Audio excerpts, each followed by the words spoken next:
নমস্কার বন্ধুরা, তোমরা সবাই কেমন আছো? আমি খুব ভালো আছি।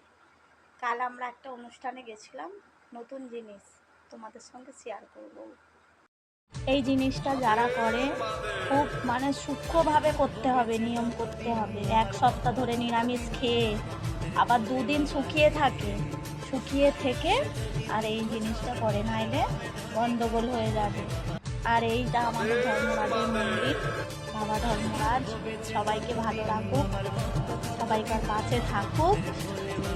ভিড় হয়েছে প্রচুর, দেখতেই পাচ্ছেন। আর কালকে যা গরম পড়েছে বলবেন না, কি বলবো, এত বিচ্ছিরি গরম পড়েছে, কিন্তু কিছু করার নেই। এটার জন্য আমাদের সবাইকে যেতে হয়। প্রত্যেক বছর আমরা এই শ্রাবণ মাসে অপেক্ষা করে থাকি, কবে হবে এই জিনিসটা।